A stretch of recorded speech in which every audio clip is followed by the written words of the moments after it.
By most people's definitions, a Rolls-Royce is a higher quality car than a Toyota Camry. And by most people's definitions, they'd be wrong.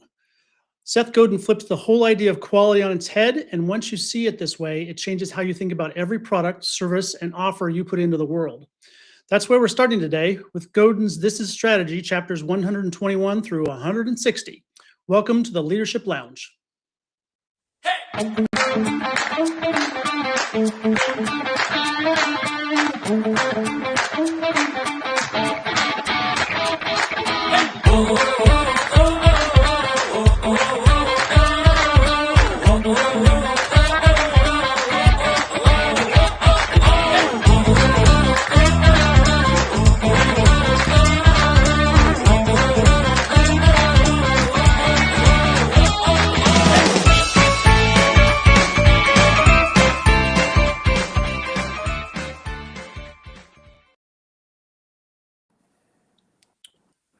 Welcome to the Leadership Lounge Book Club. I'm Chris Duncan. I'll be joined today by Alan Edwards, Shannon McCoy, and our guest host, Jade Jacobson. Good afternoon, everybody. Good afternoon. Good afternoon. If you're watching us live on YouTube, LinkedIn, or Facebook, we can see your comments. This is new to us, this book, so go ahead and leave us some feedback, ask some questions, and leave a comment.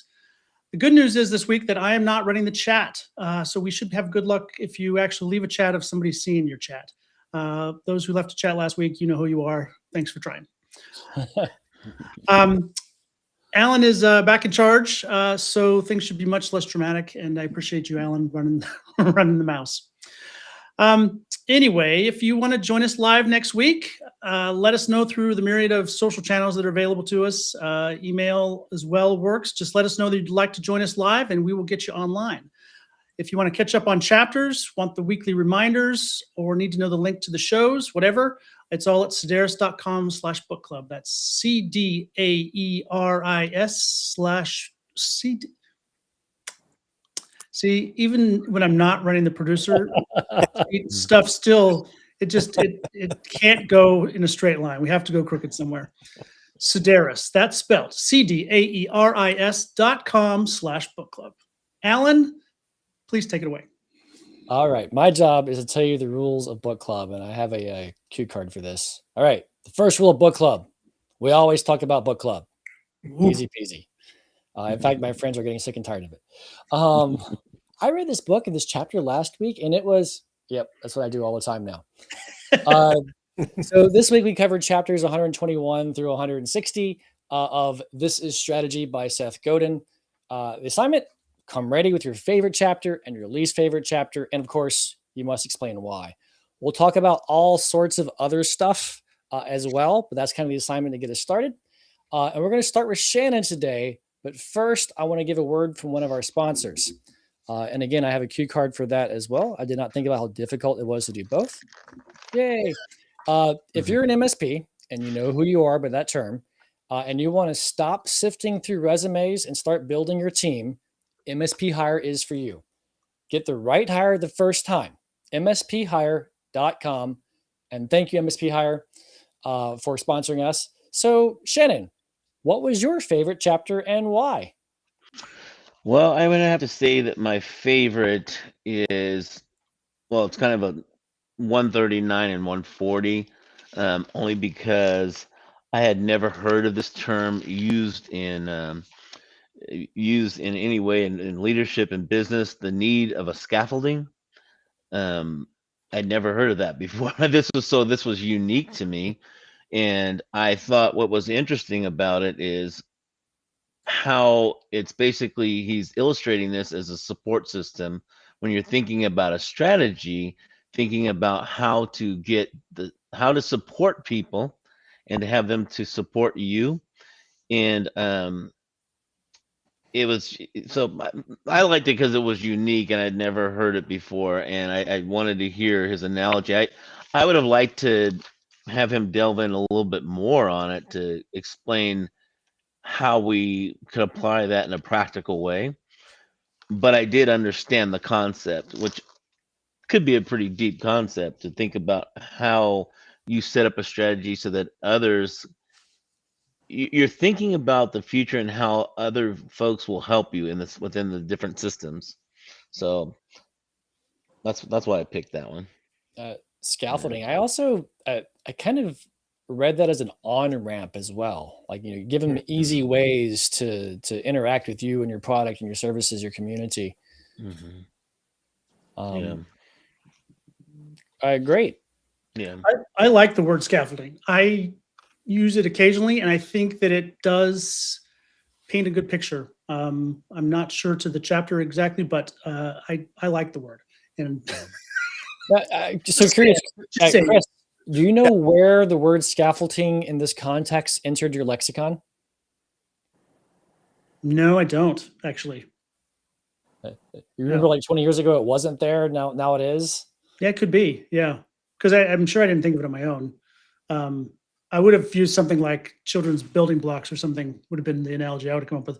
But scaffolding is just a much more adult, larger infrastructure kind of a word. Yeah, I think it's one that he could have written. The way these chapters are broken up, it's interesting to me because it being so small and brief.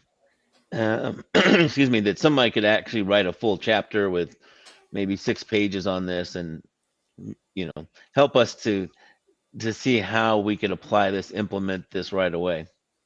Yeah, wrong book for that. I feel like. Yes. Yeah. The small. Yeah. Anyway, I got a lot to say about this. Moving on.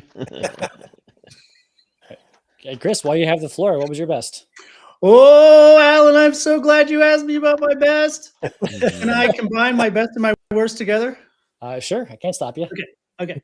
So at first, and our intro or my intro was that way. My favorite was the chapter about the Rolls Royces versus Toyota Camrys, and the analogy was that it was that the definition of equality, in this case, a quality car, can be defined by how much it costs, which is why a Rolls Royce might be considered quality, or it can be defined by the characteristics that a car has. So in the case of a Toyota Camry, you're getting exactly what you thought you were going to get. It's this, every one of them is the same. It is reliable. It shows up on time. That is also the definition of quality. And I understood it. It was simple and it was clear. But the assignment was also to come with my least favorite chapter. So actually, let's just pause there because I think these are separate but equal. So I'll wait on that. So my favorite chapter, Alan, I appreciate you asking, was 144, which was a chapter that talked about Rolls Royces and Camrys as simple and clear examples of definition of quality. And what I feel is happening better in this section of the book is I feel like chapters are connecting a little better these days. I see Jade nodding. I think you mentioned it earlier in the green room as well. The chapters are just connecting better. So suddenly he introduces this concept that, quality is meeting specification. And if you're having trouble getting traction in your strategy, what specification have you set? Because if somebody's looking for a Rolls Royce and you're trying to give them the quality of a Toyota, there's a mismatch there. Toyota outsells Rolls Royce hands over fist because they have matched what people want to what they're getting, what they're delivering. And I made some own notes for our own marketing plan about that. I can't wait to hear those. Yeah, it's like misunderstand the header on that one. It's misunderstanding quality, and that depends on what your client really wants, right? Whether they want prominence or they want something that's convenient or inexpensive. It goes into those different quadrants, and so I thought that was a good chapter as well. Yeah. Well, and that this call out is also that by definition, a Camry is a higher quality car than a Rolls Royce by definition, because it doesn't vary car to car. They're more identical. They don't break down. They are what they say they are. And by that definition, we should all exclaim that Toyota Camrys are higher quality. But the tension comes from overcoming the perceived quality just because it costs more. Yeah. And that's where we as leaders and we as people who are marketing things have to overcome that perception. What is quality? And we reframe that argument just the way you did by saying reliable, consistent. It is the same, and you can depend on it. Yeah. And I think we do this all the time. We choose in businesses, we choose services and providers and people sometimes not based on a good definition of what is quality, but for some other reason. And in the case of the Rolls Royce, it's because it's flashy or it's trending or it's what everybody else has, because everybody has a Rolls Royce. And those don't necessarily lead us to success. Those can lead us to failures, actually. Yeah, this is similar. Also, I read into this. You talked earlier about systems. Yeah, you can build a system. You can create a whole new paradigm. That's hard. It's long. It's slow. Or you can build a system for systems that already work, that already create. Same with the Toyota, right? He's filling a need that already existed with finding the right market for the product. The right quality level for the product. What is the spec? Because a bunch of people need that spec, and let's deliver that. Yeah. He doesn't outright shun doing new stuff. He just reminds you that it's harder to recreate the wheel than it is to utilize systems that are already in play. Yep. All right, Jay, what was your fave? I took a different tack this week in terms of how I read the material, and finally the book is starting to get interesting to me. I'm disappointed it took this long to get into something that actually I felt had some real meat to it. But I looked at it not from delivering product or delivering process, but in the context of developing people, developing leadership, and what that looks like. And so one of the chapters that really stood out to me was 134. Empathy changes the strategy. And when you start looking at people and you start breaking down, okay, why is there resistance? And you start asking the right questions, like, why are they resisting? What are they afraid of? What are they afraid it's going to cost them? And start addressing those needs, particularly with your early adopters and your more exuberant staff members you're trying to train. Start answering those. Start bringing them in. Build a small group that can start bringing in the rest and doing it as they talked about in earlier chapters. Get the early adopters on, and then get the people who follow them. After the early adopters start talking about, okay, this is going to actually work in our organization, and then you finally get the last people who have been there since the company was founded, that are never going to change, finally have to, because everybody else has come on board. But I saw a lot of this much differently, looking at it through that kind of a lens versus process lens. The early adopters, I think this was the chapter that I finally, it's a chapter. Sometimes I don't think they're chapters. Paragraph. It's just paragraph or sentence in some cases. This chapter was where I think the early adopters finally clicked with me, because he's been talking about it for, at this point, 130 some chapters already. And I had a completely different mental image of what that meant. And now I'm seeing it more, well, maybe it's just through a different lens of sort of this whisperer's game where it's people influencing others in an office that already exists, as an analogy. So it's not the influencers as in TikTok, Instagram influencers necessarily, although we did have an example some number of hundreds of chapters ago where that was the example, but more that people in the office, again, maybe that's not the right analogy, but people in the office have to agree that this is the right path, and then that momentum flows through everything else. And it's almost like everybody has to see that everybody else thinks it's a good idea before I think it's a good idea. It has to flow like a contagion almost. Right. Anyway, this for me, Jay, was that chapter where I went, oh, should have led with that. Exactly. And we had to get 134 chapters in to get to that point.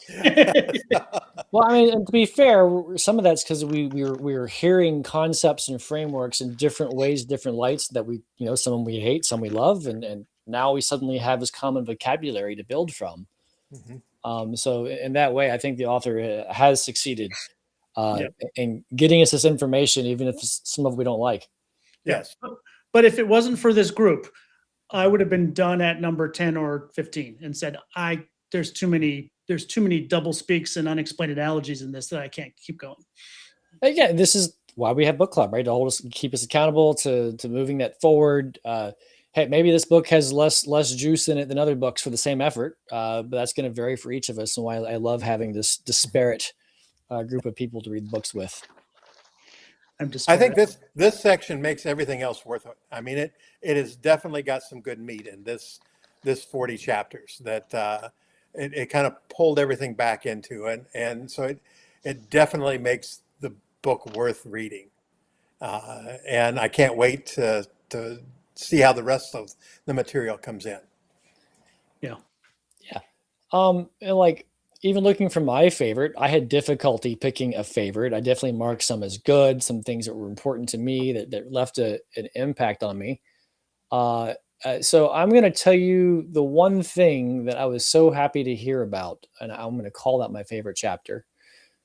And I keep, Chris last time talking about my extensive notes, and this time I have too much, and I'm having trouble finding what I'm looking for. If you see my eyes darting all over the screen, that's what's happening. But I'm going to go with chapter 145, The Challenge in Finding Useful Criticism. This goes back to the concept of know your market, know who you're talking to. Because if you're talking to an early adopter, their needs are different than those who come into the mansion. Early adopters, they don't mind that it's a little buggy and unpolished. I mean, Chris, you were probably really early in AI adoption, right? Trying it out. You didn't mind it was a little buggy. So this is cool. Like, I can see what this can do. Let's see what else I can do, how I can break it. And that's a different market than the people later who come like I answered the question. It didn't give me the right answer. I don't like this. Why am I paying for it? Different market. And it's because Chris can also see what it will become and what that trajectory looks like. And so what I highlighted in this chapter is the real question is, how do we make the spec better? Meaning who we're designing this for, the specifications. We're not asking if you like it. We're asking for your feedback for the kind of person we seek to serve. Even when I wrote my book, Jay, I don't know how your editing process was, but if I showed a chapter to the wrong person too early, I was like, dude, Exactly. I'm going to give this example because it was infuriating. I didn't give it a title at first. So let me see how the book develops before I give it a title. And then I sent it out. And the first question my first peers reviewed it was like, what's the title? Yeah. And so the second one, I was like, okay, there is no title. Read the rest of the stuff. Yeah. And they came back, what's the title? So then I put the world's stupidest title ever there to stop getting that feedback, which is, it's still the title, by the way, it's stuck. World's stupidest title is the real thing. But I was sending it to the wrong audience, right? Yeah. They weren't looking at what it could become for that stage of feedback. I had the wrong specification for what I needed. So that's why chapter 145 meant a lot to me. Yeah, Alan, when you look at that, and I'll put it in the context of our scaffolding, kind of going back to that in building, you have people can see a set of blueprints and visually see what that's going to turn into. You have the next group of people that need a 3D model so they can see. And then you have some people who will not understand what you're doing until it's completely built. And that's kind of the process that we have. And when I did the same kind of writing, I was giving it to people who wanted to see the building built and finished. And you don't get good feedback when you do that. You have to get it to somebody who can look at a blueprint and say, I see where you're going. It's a good material, but let me help you tweak it as we go along. And that's all you're asking for, is that little tweak, and not the yes or no. Is it a good book or not? It's like, or in that stage, somebody who can look at the blueprint and go, hey, there's something missing here. Right. Or this part's good, keep it no matter what. You need a door there. Yeah. Oh, didn't think about door. That happens, right? That's but finding who that market, who that audience is what I find what I found universally critical for me. Yeah, Alan, I like that you pointed that out because I see the same situation regarding market research when you're trying to call like-minded people for a new product or service that you're doing, and you really want their input, you want their feedback, and you want to know if it's some, if the prices sound right, things like that. But if you're talking to the wrong person, you're basically barking down the wrong tree. You could be doing that for months on end. Yeah, and I apologize. I might fail to quote a chapter number here, but there's definitely this recurring theme of start with a narrow audience, right? Find that specification for who you're going to meet. The riches are in the niches. But so many of us launch a new product, a new service, a new idea, new ideal by trying mass appeal. And the fact is that that's putting the cart before the horse. You can't do mass appeal first. A few probably have. Mr. Beast, right? Number one subscribed YouTuber in the world. And he started off doing little Twitch gaming videos and, got a few views, and he kept tweaking the formula. There was even this radio ad in the 90s. I remember driving through Savannah, Georgia, and it was famous artists would come on and say inspirational quotes. And this was, maybe it was Alicia Keys or somebody who says, "My overnight success, 15 years in the making." Right? You can't start with mass appeal. You got to find, serve that 1 to 10 people first. Yep. And I can't think of, I don't have the specific chapter in front of me, but it reminded me of the research paper that was written clear back in, what was it, the 60s or 70s, that has taken almost 50 years for it to be one of the most quoted research papers. But initially, nobody was quoting it. And it took forever for people to actually look at it. Well, to be fair, it was quoted early, just not often. And it was like a couple of times a year. The next thing you know, it was 10 times a year. And it just kept expounding. Yeah. That was a good one. Now, you guys have probably heard my least favorite chapters in before were usually these random lists of things. And I'm going to make an exception this time. Chapter 147 was a list of questions. Yes, it was hard to listen to in the audiobook, a little easier to read. But in summary, I would like every business person or anybody creating a strategy to use this list of questions as a workbook. So it's a very dense chapter. I'm sorry, I don't have my summary really good, but it's a very dense chapter of things you should be asking about your product to get your product adopted, to get that initial audience together. So I would literally make a bullet point, and whatever it is you're trying to strategize about, answer the questions. Okay. Yeah, that one is list. Sorry, Shannon, go ahead. Oh, I was just going to tell you. So that 147 is what we ask ourselves when it's our turn on the curve. So wait, this was your favorite or your least favorite? I was just saying that usually a big list in this book has been my least favorite. This time it was not. It was hard to read, but looking at it, we should copy and paste this, put it in our marketing playbook, and use it. Well, that wasn't the assignment, Alan. You were supposed to find your least favorite. You can't turn that around and say my second favorite was this giant list. Which would have been my least favorite, but it was a list. Chris, I just proved you wrong. Yeah. If only there were a chat. But I also think I really do feel like our worst and least is a talking prompt to get us started, and we've done that. Well, my least was the 126, which was the if you want to start a fire. And I'm going to go ahead and read it because mine tend to be the very short ones that don't end with anything concrete, which was perhaps you learned to build a campfire as a kid. You need logs, certainly, but you also need kindling. The bigger the logs, the more kindling. The wetter the wood, the more kindling. Our strategy fails every time the size of the log exceeds our supply of kindling. This one, I just equivalent of an audiobook mic drop and walked away because I had no idea what a kindling was, what a log was, what was going on. So in typical AI fashion, I turned to Claude. And this then became my favorite chapter, Alan.